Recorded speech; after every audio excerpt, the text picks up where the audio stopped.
Have you ever asked for a simple I love you and they go mute, like they go silent? Or maybe you felt confused when your partner sent you meme instead of telling you how they feel. But when you ask them to help you fix or get something done, they do it immediately without asking questions. People wonder why their partner seems to speak love in a totally different language. What if I told you that it's not about who loves more, but how our brains and our childhoods teamed up to teach us what love is? Think back to childhood. A lot of boys heard, be strong, don't cry, you're a man. Show you care by doing things. So they hang shelves, they carry groceries, or they make sure you get home safe. Those actions says, I've got you and I love you. Meanwhile, many girls heard, tell me how you feel. Share your heart as a woman. Hugs and words matter. So they poured out their feelings in letters, texts, or sang their hearts out over the phone. That's how they learned love feels real. There is also a science behind this too. When someone feels cared for through touch or sweet words, their brain releases chemical called the oxytocin, which I call the cuddle hormone, that builds trust and closeness.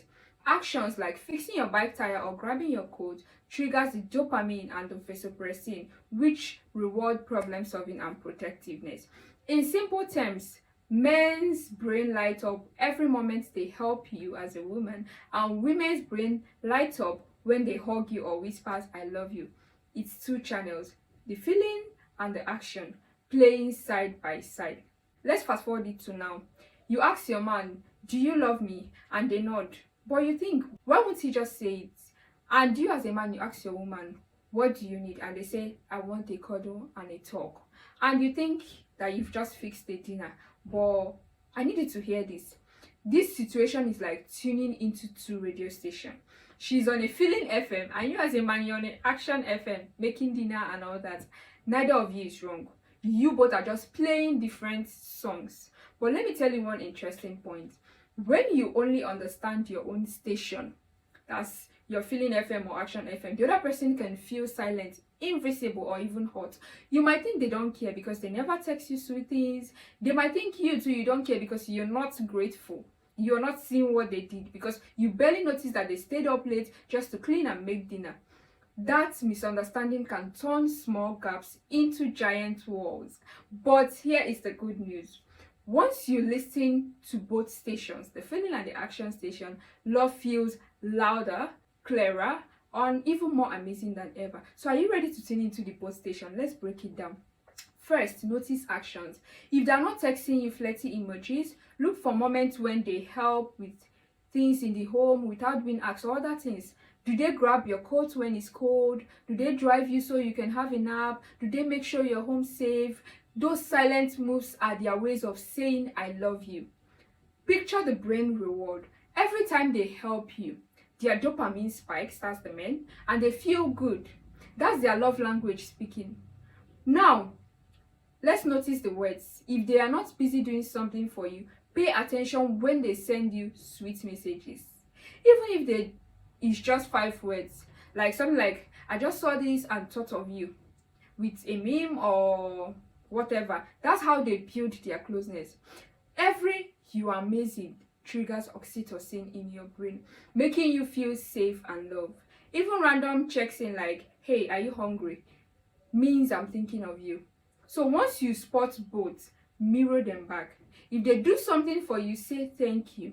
It means so much to them. They need to know that their actions matters. If they send you a sweet text, reply with your words just made my day. A simple I love hearing that gives them the warm fizzes too as well. And don't be too shy about asking. Saying, can you tell me you love me one more time? Or can we hug for 5 extra seconds? It might feel awkward, that's the truth. But it helps your partner learn what lights you up. You're not nagging. You're teaching them the exact radio station to switch to, so your brain can feel those happy chemicals. Timing matters as well. People often show love after solving problems. They help you do some fixing at home, then they expect a hug from you. That's an example. Or they wait for a quiet moment to say, I need you right now. Notice those patterns. When they are done fixing, lean in and cuddle.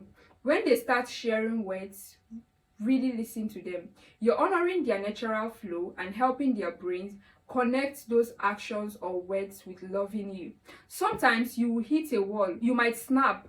Why won't you ever say it? Or they fire back. Fine, I did the dishes. What happens? You pause. Take this point. I noticed you stayed up late cleaning. That feels like love to me. It really matters. I also need to hear it in words sometimes. You can say things like this. They might say, okay, I get it. Or they might shyly ask, how often should I say it? That's a win for you. Surprise love gives extra points. If you've learned their language, send them a voice note saying, I love how you make me laugh. Or you can leave a little gift for them. If they learn yours, maybe they will plan a random date just to say how they feel about you. You see, these switches show real effort and they boost trust in relationship. I'm willing to step into your world. That's what it says to them. Someone might build you a shelf instead of saying I love you, while another one might text heart emojis instead of helping with chores at home. The secret is noticing what each person learned growing up and meeting them there. So learn to keep conversations alive too. People change and life throws curveballs. What you needed last year might not be the same now. After a big fight, you might crave extra hugs. After a tough week, you might need more check-in texts. Ask every now and then, what's working? What do you need more of? That keeps your love station clear and your bond very strong. So next time you feel a gap, I want you to remember that love isn't one size fits all. It's a mix of action and words, of silent gestures and spoken promises. When you learn to listen to both channels, that's the Feeling FM and the Action Radio, you will see a love story more beautiful than any love story because it's written by the two of you together. Love is not perfect, but understanding each other makes it real. And real feels like magic. Yeah, real feelings. It feels like magic. So tell me, what's your love language? Drop it in the comments and let's help each other tune in better. And hey, please do not forget to subscribe, like and share this video to who you think might need it. I'll see you in the next one. Bye.